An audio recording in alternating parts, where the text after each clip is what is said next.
पवन जी। अरे महाराज। राधे राधे महाराज जी। महाराज जी, क्या ग्रस्त जीवन वाले व्यक्ति को भगवत प्राप्ति अथवा आध्यात्मिक ज्ञान के लिए गुरु दीक्षा अनिवार्य है? कोई भी हो, हमें कहीं जाना है, मालूम नहीं है तो हमें गाइड की जरूरत पड़ेगी कि नहीं? हमें कहीं भी जाना है और मुझे मालूम नहीं है तो मुझे गाइड की जरूरत पड़ेगी ना। जैसे लौकिक शब्दों में गाइड कहते हैं तो परमार्थिक शब्दों में गुरु कहते हैं। हमें अध्यात्म की भूमिकाओं का पता नहीं, कैसे चला जाए, भक्ति की भूमिकाओं का पता नहीं, तो हमें गुरुदेव का आश्रय लेना पड़ेगा। जो वहाँ पहुँच चुका है वो हमको रास्ता बताएगा, वो हमको मंत्र बताएगा, वो हमको बल देगा। जहाँ हम लड़खड़ाते हैं वहाँ गाइड कहता है बस बस ज़्यादा दूर नहीं, पास ही, बस थोड़ा मुड़े और दर्शन हो जाएंगे। रंगनाथ जी के, बिहारी जी के, निधिवन के, आप चिंता मत करो, आ चुके हैं। ऐसे गुरुदेव हमें बल देते हैं, चिंता मत करो, तुम भगवान के नज़दीक पहुंच रहे हो, चिंता मत करो, तुम नाम जप करो, भगवान तुम्हें स्वीकार किए हैं। तो गुरुदेव का दुलार, गुरुदेव का प्यार, गुरुदेव का आश्रय, गुरुदेव की डांट फटकार, यही हमें अध्यात्म में स्थित रखती है। बिना गुरु के तो चाहे शिव बिरंच सम होई, गुरु बिनु भव निधि तरह न कोई। इसमें गृहस्थ विरक्ति की बात नहीं। भगवान को प्राप्त करना है तो गुरुदेव का वर्ण करना है और उनकी आज्ञा के अनुसार चलना है। आशीष जी।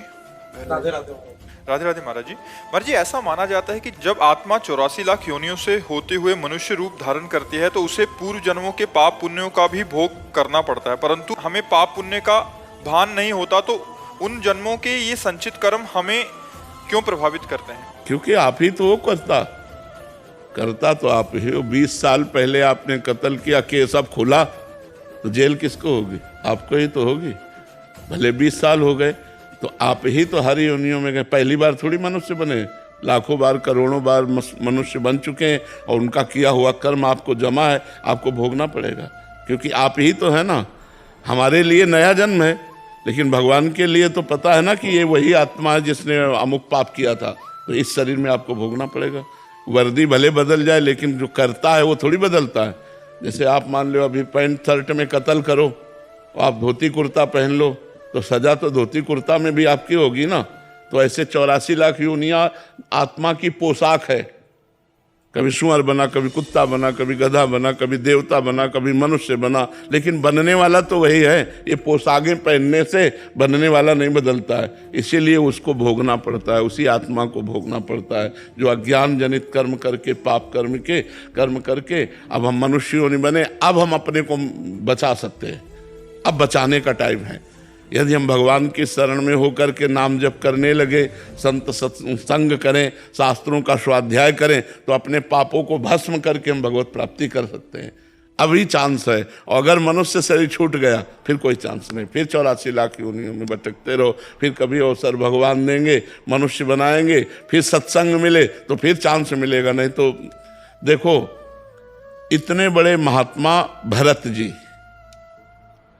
अपना राजपाट, संतान सुख, राज सुख सब छोड़कर गंडकी नदी के किनारे भगवान की प्राप्ति के लिए भजन कर रहे हैं। एक हिरन में आसक्ति हो गई तो अगला जन्म हिरन का हुआ कि नहीं हुआ? सोचो आप, कितना सूक्ष्म निर्णय है कि एक हिरन के बच्चे में लगाव लग गया तो हिरन बनना पड़ा। और अपने लोगों की दुर्दशा क्या होगी जो सैकड़ों जगह फंसे? सोचो अपने लोगों की दुर्दशा, वो तो एक हिरन के बच्चे में फंस गए। यहाँ तो ये हिरन के बच्चे क्या, यहाँ तो फंसे ही फंसे। छोटे छोटे विषय, छोटे छोटे नशा, छोटी छोटी बातें तो बहुत हैं, बड़ी बड़ी बातें हमारे जीवन में फंसी हुई। हम पुत्र के आसक्ति, पत्नी की आसक्ति, पति की आसक्ति, परिवार की आसक्ति, और सब छोड़ के बाबा जी बन जाते तो शरीर की आसक्ति। ये भी दुर्गति है, ये भी दुर्गति का कारण है। जब किसी से प्यार ना रहे, केवल भगवान से, तो मुक्त हो गया। यही अवसर है, भजन कर लो। भजन के द्वारा सब आसक्तियां मिटाई जाती हैं, नहीं तो भोगना पड़ेगा। क्योंकि कर्ता तो वही रहता है, कर्ता नहीं बदलता, उसका रूप बदल जाता है, स्वरूप वही रहता है। रूप बदल जाएगा मनुष्य का, स्त्री का, पुरुष का, नाना प्रकार के अन्य योनियों का। तो इसीलिए कर्ता को भोगना पड़ता है, क्योंकि जो मालिक है वो कर्ता को देख रहा है, पोशाक को नहीं। पोशाक है ये तो पोशाक नहीं है, लेकिन जो पहनने वाला है वो तो पुराना है ना, इसीलिए उसको भोगना पड़ता है। विजय जी, छत्तीसगढ़ से। राधे राधे। राधे राधे महाराज जी। महाराज जी, इस कलयुग युग में अनैतिक और अधर्म मार्ग पर चलने वाले बड़े फूल फल रहे हैं, संपन्न हैं, गणमान्य हैं, उनकी जयकार हो रही है, जबकि नीति और धर्म में चलने वाले समाज में पीछे रह जाते हैं। उन सभी बातों से सच और अच्छे मार्ग में चलने वाले बहुत सारे विचलित हो जाते हैं। वैसे इस प्रश्न के उत्तर हमने कई बार दे दिए हैं, लेकिन इस बात को समझना है, फिर बार बार समझना है, क्योंकि ये भ्रम सबको बना रहता है। जैसे आज पाप कर रहे हैं और पीछे वाला पुण्य हमारा नंबर आ गया भोगने का, तो हमको बिल्कुल दुख नहीं मिलेगा, बिल्कुल कोई बाधा नहीं लगेगी, हम उन्नति करते चले जाएंगे, क्योंकि पीछे का पुण्य लगा है। और जिस दिन पीछे का पुण्य समाप्त हुआ और वर्तमान का पाप और पीछे का पाप लगा, तो ऐसा ब्लास्ट होगा, रान को कुल रोवा नहीं आ रहा। पक्की बात समझ लो। और जो धर्म से चल रहा है उसका पूर्व का पाप नष्ट होगा, तभी सुखी होगा वो, तो पूर्व का पाप लगा दिया जाता है। अब वो कदम कदम पे बाधा पहुंच रही है और धर्म से चल रहा है, तो देखने में लगता है कि परमात्मा दुखी है, लेकिन जिस दिन उसका पाप नष्ट हुआ धर्मात्मा का, और अभी का भजन और पीछे का पुण्य एकत्रित हुआ, वो प्रकाशित हो जाएगा, उसकी जय जयकार होगी। तो पाप का परिणाम, अधर्म का परिणाम नाश ही है। इसको ऐसे समझा जाए कि जैसे किसी अपराधी को 8वें खंड पे ऊपर 4 आदमी लिए जा रहे, तो समझ रहा है ना तो हम पैदल जा रहे ना लिफ्ट में जा रहे, कितना बढ़िया 4 आदमी लिए, लेकिन 4 आदमी ऊपर छत से पटकने जा रही है, समझ लीजिए। तू 8 मंजिल में आराम करने नहीं जा रहा, तेरे को पटकने जा रहे। ऐसे ही पाप कर्म करते हुए यदि उन्नति हो रही, तो ये समझ लो तुम ब्लास्ट होने जा रहे हो, तुम्हारा नाश हो जाएगा, पतन हो जाएगा। और धर्म से चल रहे हो, दुख भोग रहे हो, तो कल तुम प्रकाशित हो जाओगे, कल तुम्हारा जय जयकार होगा और तुम सुखी हो जाओगे। ऐसा नहीं है कि हम करें पाप और सुखी हो जाए। अभी है वर्तमान में ऐसा देखा जा सकता है कि वो पाप कर रहा है सुखी है, और वो धर्म कर रहा दुखी है वर्तमान में, क्योंकि पूर्व का पाप और पूर्व का जो पुण्य है वो उसे दुख या सुख देता है। और जिस समय उसका पूर्व का पुण्य और पुण्य एकत्रित हुआ वर्तमान का, आनंद ही आनंद, और उसका पाप और पाप एकत्रित हुआ, महान दुख और संकट में मर जाएगा। ऐसा नहीं कि परिणाम न दिखाई देता हो। पाप का परिणाम अंत में तो सर्वनाश ही है, और धर्म का परिणाम अंत में सुखमय है। इसलिए धर्म से चलना चाहिए, पाप नहीं करना चाहिए। पाप करने वालों को सुखी देखकर ये सोचो कि कल इनका जो परिणाम आएगा वो बड़ा दुखद और भयानक आएगा। और जो धर्म से चल रहा है तो आज दुख भोग रहा है, लेकिन कल ये बहुत सुखी हो जाएगा, कल ये परमानंद में डूब जाएगा। आलोक जी लखनऊ से। राधे राधे महाराज। राधे राधे महाराज जी। महाराज जी, मैंने बाल्यकाल से ही सदैव महादेव की भक्ति और पंचाक्षरी मंत्र का जाप करा, परंतु आपको सुनने के पश्चात आपकी आज्ञानुसार शांब सदाशिव का जाप ले लिया। परंतु अभी अनेकों वर्षों का जपा हुआ पुराना मंत्र याद आता है, उसे फिर जपने का बहुत मन होता है। वो गुरु मंत्र गुरु के मुख से मिला हुआ है, वो फिर नहीं। शांब सदाशिव जपो और किसी शिव उपासक को गुरु रूप में वर्ण करो, फिर उनसे पंचाक्षरी मंत्र लो, फिर जपो।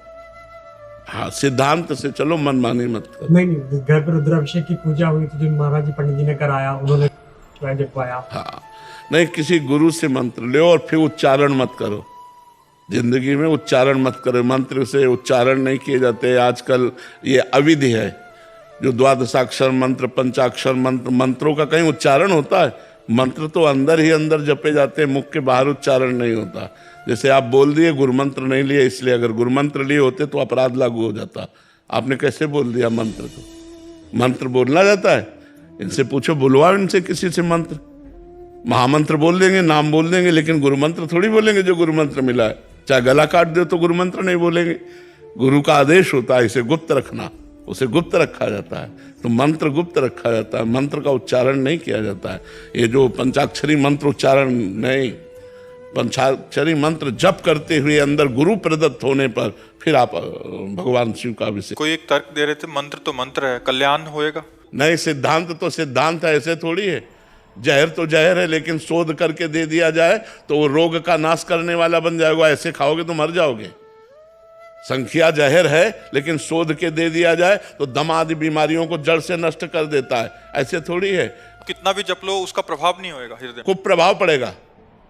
ऐसे थोड़ी मनमानी तुम वैदिक मंत्रों का कीर्तन करो, बोलो कल्याण हो जाएगा, ऐसे नहीं होता है। सिद्धांत सिद्धांत है, ये तुम्हारे मनमानी नहीं चलेगा। शास्त्र तस्मात् शास्त्रम प्रमाणम ते कार्यो व्यवस्थितो। आप शास्त्र उठाकर देखो कि कैसे वैदिक मंत्रों का आदान प्रदान किया जाए। आपने बोला कि अगर अपवित्र अवस्था में भी चल तभी कुप्रभाव तब भी वो कुप्रभाव प्रकट कर देगा, काम आदि दोषों की बढ़ोतरी कर देगा। हम बड़े महापुरुषों की बात ये भी शास्त्रीय नियम के अंतर्गत है। बिल्कुल शास्त्रीय नियम के अनुसार ही गुरु मंत्र जपना चाहिए। गुरु मंत्र मनमानी थोड़ी है कि आप ऐसे जहाँ जो मन आया कीर्तन कर रहे हो, उच्चारण कर रहे हो, ऐसा नहीं है। बहुत से लोग बहुत से तर्क देते हैं महाराज जी इस पे, मतलब मंत्र तो मंत्र है, ये है तो हाँ ऐसे है, ऐसे नाम कीर्तन करो। नाम कीर्तन करने में तुम्हारे को क्या कमी है? नाम संपूर्ण है, नाम कीर्तन करो। मंत्र कीर्तन नहीं होता, मंत्र जप होता है। और जप 3 प्रकार का होता है, एक वाचिक, एक उपांशु, एक मानसिक। तो वाचिक मंत्र नहीं जपा जा सकता, नाम जपा जा सकता है। उपांशु और मानसिक ही मंत्र जपा जा सकता है। शास्त्रीय सिद्धांत है, मनमानी आचरणों से क्या होता है? तब भी महाराज जी पहले जो गुरुजी होते थे ऐसे ढक के, हाँ, और ढक करके मंत्र देते थे। शंख घंटा नाद होते हुए मंत्र दिया जाता था कि दूसरा कोई सुन ना पावे। आजकल तो किताबें बन गई हैं महाराज जी। हाँ, तो किसको, तुम्हें कोई सिद्ध दिखाई दे रहा है क्या कि किताब से मंत्र लेकर वो सिद्ध हो गया? आपको दिखाई दे रहा है क्या? और गुरु के अधीन होकर करो, अगर दैवी शक्ति अधीन ना हो जाए तो बताना। ये परंपरा है, मनमानी आचरणों से थोड़ी पूर्ति होती है इसकी। विडंबना हो गई 84 जी को लेकर। जी क्या? जैसे हम कोई भी भगवत कार्य करते हैं तो दास भाव तो तुरंत आ जाता है जी, पर हित 84 जी तो गाना सखी भाव के बिना अपराध जैसा लगता है कि नहीं नहीं नहीं नहीं नहीं, ऐसा नहीं है। हम प्रिया प्रीतम के सुख के लिए गा रहे हैं। जैसे एक चीज होती है कि मेरे अधिकार की, एक होती है आपको पसंद की। तो मैं आपकी पसंद की चीज आपके लिए गा रहा हूं, मेरा उसमें कोई नहीं, मैं आपको सुख देने के लिए गा रहा हूं। तो चतुरासी जी सुनकर प्रिया प्रीतम मुस्कुराते हैं, तो हम उनकी मुस्कुराहट, दास है ना, तो हमें उनकी मुस्कुराहट चाहिए। तो उनकी मुस्कुराहट के लिए उनके वो गीत गाते हैं जो उनको सुख पहुंचाने वाले होते हैं। दास के लिए छोटे मुंह बड़ी बात नहीं हो जाएगी? नहीं नहीं, क्योंकि वो आचार्यों के द्वारा दी गई ना, मैंने रचना थोड़ी की है, वो मेरी थोड़ी रचना है। और दासत्व तो सब में रहता है। जैसे सहचरी भाव है ना, वो भी तो दासत्व रहता है। हरिवंश बलिदासरी, इसमें अभी चूंकि भजन अभी रसमय आया नहीं ना, इसलिए डर लगता है, इसलिए वो बात नहीं आई है। पर आप गाते रहिए चुपचाप, अर्थ चिंतन मत कीजिए, गाते रहिए और सुनाते रहिए, वो अपने आप आपको सामर्थ्य प्रदान कर देगी। छुट्टी 84 भ्रमंते निरखय जुगल किशोर, निरखय जुगल किशोर भोर और रैन न जाने, पिए रूप रस मत। रूप के रस का रसास्वादन जब होगा तब बात समझ में आएगी, कुछ मन ही न आने। छुट्टी 84 भ्रमण से, 84 लाख योनियों से 84 जी मुक्त कर देंगी और प्रिया प्रीतम का साक्षात्कार करा देंगी। तो हम उनको तो ये गान करते हैं जब कि हमारे प्रिया प्रीतम सुनकर मुस्कुरा रहे हैं, बस। क्या उसमें अर्थ है ये हम नहीं देखते, इसका अधिकार तो सहचरी भाव में आएगा। जयप्रकाश त्यागी जी धौलपुर से। श्री हरिवंश महाराज जी, महाराज जी आपके चरणों में कोटि कोटि नमन। गुरुदेव भगवान, मेरा प्रश्न है कि क्या भगवान के श्री चरणों के प्रेम की प्राप्ति तथा भगवान की प्राप्ति दोनों अलग अलग हैं या एक ही हैं? अर्थात क्या भगवान के दर्शन होते ही भगवान के श्री चरणों में प्रेम प्राप्त हो जाता है? बिना प्रेम के दर्शन ही नहीं होते हैं। हरि व्यापक सर्वत्र समाना, प्रेम ते प्रगट होए मैं जाना। जब तक प्रेम नहीं आएगा तब तक भगवान का साक्षात्कार नहीं होता है। और साक्षात्कार होने के बाद तो भगवत स्वरूप ही हो जाता है, वो प्रेम स्वरूप ही हो जाता है। पर प्रेम पहले आता है, फिर भगवान का साक्षात्कार होता है। पूनम गिरी जी। राधा वल्लभ श्री हरिवंश। श्री हरिवंश महाराज जी, महाराज जी मैं नाम जप करती हूँ, अब प्राप्त वस्तु की इच्छा ना रहे और जो प्राप्त है उसमें राग द्वेष ना हो, ऐसी स्थिति कैसे प्राप्त होगी? भगवान स्थिति देते हैं। योगक्षेम जब भगवान के ऊपर समर्पित हो जाएगा तो ऐसा हो जाएगा। योग कहते हैं जो अप्राप्त वस्तु है उसको प्राप्ति कराना, और क्षेम कहते हैं जो प्राप्त वस्तु उसकी रक्षा करना। ये दोनों काम जब भगवान के ऊपर समर्पित कर देते हैं, अनन्यस चिंतयन्तो माम ये जनाः परिपासते तेषां नित्याभियुक्तानां योगक्षेमं वहाम्यहम्। जब आप अनन्य चिंतन भगवान का करोगे और आपका भरोसा ही हो जाएगा कि मेरे योगक्षेम भगवान करते हैं, तो फिर ये नष्ट हो जाएगा। पर पूरा का पूरा समर्पण होने पर तो ये भजन से होगा। जितना भजन करोगे, नाम जप करोगे, उतना समर्पण होता चला जाएगा। नरेंद्र जी राजस्थान से। गुरुदेव भगवान, आत्मा सत्य है, शरीर असत्य है। महाराज जी आप पूछना चाहते हैं शरीर और आत्मा का भेद हम कैसे समझे? महाराज भजन से। भजन नहीं है तो बातों से थोड़ी समझ सकते हो। तपस्या और भजन के द्वारा पवित्र बुद्धि में जब विवेक का प्रादुर्भाव होता है तो विवेक के द्वारा सत असत का निर्णय होता है। असत है शरीर, सत है आत्मा, फिर उस सत आत्म तत्व का विवेक के द्वारा निर्णय होता है। अगर ये असत शरीर से राग हटाना है, सत तत्व को जानना है, तो खूब भजन करो, नाम जप करो, पवित्र भोजन पाओ, अच्छे आचरण करो, शास्त्रों का स्वाध्याय करो, संतों का संग करो, तो ज्ञान प्राप्त हो जाएगा। ज्ञान से ही ये बात जाना जा सकता है कि शरीर मिथ्या है, असत है, और सत्य वस्तु, एक वस्तु, रसमय, आनंदमय, अखंडानंदमय, विज्ञानानंदमय, वो आत्मा है। भगवान सत्य वस्तु आत्मा है, उसका साथ अपन नहीं कर रहे हैं। सब जो जड़ शरीर है छूटने वाला, उसी के साथ क्यों लगे हुए? यही माया है भगवान की। माया का कैसे इनकी पड़ते? मामे वे प्रपद्यन्ते माया में ताम तरंते थे। भगवान कहते हैं जो मेरी शरण में आ गया और मेरा भजन करता है वो माया से मुक्त हो जाता है। साक्षी जी, श्री हरिवंश महाराज जी, यदि जीव शाश्वत रूप से श्री राधा कृष्ण जी का दास है और स्वभावता आनंद में है, तो वो सबसे पहले माया के अधीन कैसे हो गया? यदि माया दिव्य को छू, माया होती अपना संकल्प, माया होती अपना संकल्प। अपनी कामना में हम फंस गए। अभी कामना ना करो, कोई माया नहीं है। कामना रहित हो जाओ तो आप ब्रह्म स्वरूप हैं। कामना ही आपके स्वरूप में बाधा है। तो पहली बार जब हमारी कामना हुई देखने की, सुनने की, बोलने की, खाने की, भोगने की, फंस गए हम। अब हम कामना हटाने के लिए तो भजन करते हैं कि हमारी सामने सारी कामनाएं शांत हो जाएं। जहाँ सकल कामनाहीन जे राम भगत रसलीन, वो भगवान की भक्ति में, वो ज्ञान में डूब जाता है, वो आत्मानंद में डूब जाता है। एक कामना ही तो बाधक है। कामना का त्याग कर दो, आज माया खत्म। कामना ही माया, इच्छा ही माया है। जहाँ इच्छा है वहाँ माया है, जहाँ इच्छा नहीं है वहाँ परमात्मा का अनुभव है।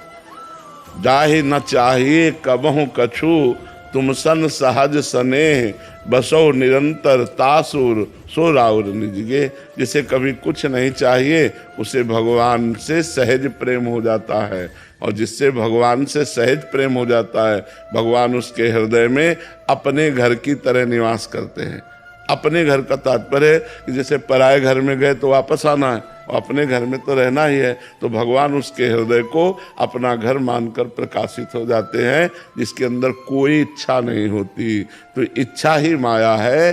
वो भजन के द्वारा, साधना के द्वारा इच्छाओं का त्याग करने पर ही भगवान की प्राप्ति होती है। हर्षित जी झांसी से, श्री हरिवंश महाराज जी, आपने बताया है कि मानसिक जाप में देखना, सुनना और बोलना मन में ही होता है या होना चाहिए। स्थिति ये बन रही है कि बस सुनाई देने में आपकी वाणी ही सुनाई देती है, तो क्या ये जाप के अंतर्गत आएगा? आ जाएगा। असत चिंतन छोड़ना है, खास बात है। असत चिंतन छोड़ना है। तो संत वाणी भी तो सत चिंतन है। अगर हम संत वाणी का चिंतन कर रहे हैं, मनन कर रहे हैं, श्रवण कर रहे हैं, तो सत्य चिंतन ही तो कर रहे हैं। शास्त्र वाणी, संत वाणी, भगवत वाणी, जैसे गीता जी, ये सब सत स्वरूप है, ये सब भगवत स्वरूप है। पर वो मेरे मुख का नहीं सुनाई देता है, वो जैसे आप ही की वाणी का ही। धीरे धीरे चलते रहो, धीरे धीरे चलते रहो। जब इंद्रियां अंतर्मुख होंगी तब सुनाई देने लगेगा। अभी इंद्रियां बहिर्मुख है, तो अभी टेप, ट्रांजिस्टर, मोबाइल आदि से आप सुन रहे हैं, वो सुनाई दे रहे हैं। लेकिन जब इंद्रियां अंतर्मुख होंगी तो अंतर में चला राधा, वो सुनाई दे रहा है, वो दिखाई दे रहा है। अभ्यास करो धीरे धीरे, अभी तो प्रारंभ किया है ना, धीरे धीरे आ जाएगा। गायत्री जी उत्तराखंड से, श्री हरिवंश महाराज जी, आप दंडवत प्रणाम। गुरुदेव भगवान, अगर कोई विशुद्ध आचरण से मौखिक शरणागति करता हुआ निरंतर नाम जप की कोशिश कर रहा है, अगर जीते जी उन्हें प्रभु साक्षात्कार ना हुआ तो भी भगवत प्राप्ति हो जाएगी। नाम निरंतर जपने का अभ्यास करे, और वाणी से भगवान की शरणागति की बात है, वो धीरे धीरे हृदय में आ जाएगी। अगर ऐसी स्थिति में भी शरीर छूट जाता है तो भगवान की कृपा को प्राप्त होगा, क्योंकि पुत्र के बहाने नारायण बुलाया तब भगवत प्राप्ति अजामिल जैसे पापाचरण करने वाले को मिल गई। तो अगर हम शुभ आचरण करते हैं और भगवान के आश्रित हैं और वाणी से कहते हैं हे प्रभु मैं आपकी शरण में हूँ, और हर समय नाम जपने का प्रयास करते हैं और अभी शरीर छूट जाता है तो हमें भगवत प्राप्ति हो जाएगी, इसमें कोई संशय नहीं। गुरुदेव ये जानना था कि जैसे होटल में अगर मैरिड कपल आते तो उनसे जो इनकम होती है क्या वो अपवित्र मानी जाएगी? अगर वो अपवित्र आचरण करते हैं और फिर पैसा देते हैं तो अपवित्र तो है ही। वो बुद्धि को भ्रष्ट तो कर ही देगी, क्योंकि बेविचार प्रवृत्ति के द्वारा प्राप्त हुआ धन हमारी बुद्धि में मलिनता तो ले ही आएगा। जी उमा जी। जी राधे राधे महाराज जी। महाराज जी, कर्म फल भोगना किसे कहते हैं? क्या किसी बीमारी का लगना, अपशगुन होना, पारिवारिक कष्ट या अन्य कुछ होना अपनी तरफ से? टोटल शारीरिक, मानसिक, व्यवहारिक सुख या दुख, संपत्ति या विपत्ति, मान या अपमान, लाभ या हानि, निंदा या स्तुति, ये सब कर्मों का फल है। भोगना पड़ता है, बड़े बड़ों को भोगना पड़ता है। जो भजन है वो अलग डिपार्टमेंट है, जो प्रारब्ध है वो अलग डिपार्टमेंट है। अब जैसे प्रारब्ध भोगना पड़ रहा है, जो पूर्व का पाप कर्म वो हमें भुगता रहा है, अभी का जो कर्म है वो भगवान का नाम जब भगवान के आश्रित भगवत आनंद दे रहा है, पूर्व का कर्म प्रारब्ध भोग दे रहा है। तो दुख सुख लाभ हानि मान अपमान ये सब प्रारब्ध के अनुसार है। अगर भजन करते हो तो प्रारब्ध को भोगने की सामर्थ्य मिलेगी और आपका अगला जीवन, अगला समय बड़ा मंगलमय जाएगा। और भजन नहीं करते हो तो जो अब भोग रहे हो आगे और भोगना है, भोगते भोगते अनंत काल व्यतीत हो गया, ऐसे व्यतीत हो जाएगा। इसलिए भजन करो, नाम जप करो, भगवान का नाम जो प्रिय हो, राधा राम कृष्ण हरि जो, वो नाम जरूर जपो, उसी से आपका मंगल होगा। योगेंद्र जी हरियाणा से। राधे राधे महाराज जी। महाराज जी, क्या गुरु की कृपा सभी साधकों पर समान होती है? एक साधक जिसने आपसे दीक्षा ले रखी है और राधा रानी का नाम जप कर रहा है, दूसरा जिसने आपको मन से गुरु मानकर अन्य भगवान का भी नाम जप कर रहा है, तो आपके द्वारा दिखाए गए भागवतिक मार्ग पर चलने का प्रयास कर रहा है, तो दोनों की कृपा में क्या अंतर होगा? अगर जो दीक्षा लिए है वो केवल इतना मान के कि हमारे गुरु हैं और मनमानी आचरण करता है, तो उसको उतना लाभ नहीं होगा। जो दीक्षा नहीं लिए है लेकिन गुरु मान करके वो आचरण में उतार लिया, तो उसको विशेष लाभ मिलेगा। दीक्षा ना लेने से उससे कोई फर्क नहीं पड़ता। उनकी बात पर हम चल रहे, मान लो आप राधा राधा जप रहे तो गुरुमंत्र ही तो है, ये गुरुमंत्र ही तो गुरु के मुख से ही तो निकला है। आप उनको गुरु मान करके और उनके अनुसार चल रहे हो तो आपकी उन्नति शीघ्र हो जाएगी। और एक ने दीक्षा ले लिया और बेपरवाह होकर मनमानी आचरण कर रहा है तो आध्यात्मिक उन्नति उसकी नहीं होगी। आपका ये गृहस्थ जीवन में श्री श्याम नाम का कैसे बढ़े? हाँ, खूब जपो, जो नाम प्रिय हो, हम तो छूट दिए, जो नाम प्रिय हो खूब जपो। गृहस्थी कोई बाधक नहीं भगवान की प्राप्ति में। जो कर्म करें वो भगवान को समर्पित कर दें, जो कर्म करें बड़े सावधानी से करें, अच्छे कर्म करें और नाम जप करते हुए करें तो भगवत प्राप्ति हो जाएगी गृहस्थी में भी। आकाश जी। राधे राधे महाराज जी, आपके चरणों में कोटि कोटि प्रणाम। महाराज जी, मैं भक्ति करने की बहुत कोशिश करता हूं, पर मेरे रास्ते में बहुत रुकावटें आती हैं, जिसके कारण मैं भक्ति मार्ग से विचलित हो जाता हूं। परंतु महाराज जी, मैं भक्ति का प्रयास करता हूं तो मेरे मन में उल्टे सीधे गंदे विचार भी आते हैं। मेरी पूजा पूर्ण रूप से स्वीकार महाराज जी ऐसे में होगी या नहीं? होगी, होगी, किसका प्रश्न है? हाँ बिल्कुल होगी। बस नाम जप करते रहो और पाप कर्म से बचते रहो। जो गंदे कर्म हैं इनसे बचते रहो, तो जो मन मलिन है वही तो फेंकेगा। यहाँ झाड़ू लगाओगे तो कूड़ा निकलेगा ना, ऐसे तो कूड़ा दिखाई नहीं दे रहा, लेकिन जब झाड़ू लगाओगे तो कूड़ा निकलेगा, और जब पोछा लगाओगे तो गंदापन दिखाई देगा। तो ये झाड़ू पोछा लग रहा है, अब नाम जप कर रहे हो, भगवत मार्ग में चलने की चेष्टा कर रहे हो, तो मन की जितनी गंदगी वो बाहर निकल रही है। आप ना घबराइए मत, नाम जप कीजिए, पर नया पापाचरण ना होने पावे। सावधानी रखो कि अब नई गलती ना होने पावे, तो पुरानी गलती मिट जाएगी और खूब नाम जप के प्रभाव से भगवान की कृपा प्राप्त हो जाएगी। राधे राधे महाराज जी। महाराज जी, कृष्ण भक्ति पहले से हृदय में थी, पर अब कुछ दिनों से मन व्याकुल होने लगा है। सिर्फ कृष्ण नाम से अलग सी बेचैनी होने लगी है, वो याद आने पे रोना सा आ जाता। क्या तो हमें लगता है क्यों कह रहे हो? ऐसी गुप्त बात को क्यों कह रहे हो? सब बाहर हो जाएगी, फिर सब पछताओगी। जब हमको भगवान नाम का रस मिलने लगे, भगवान नाम में प्रीति होने लगे,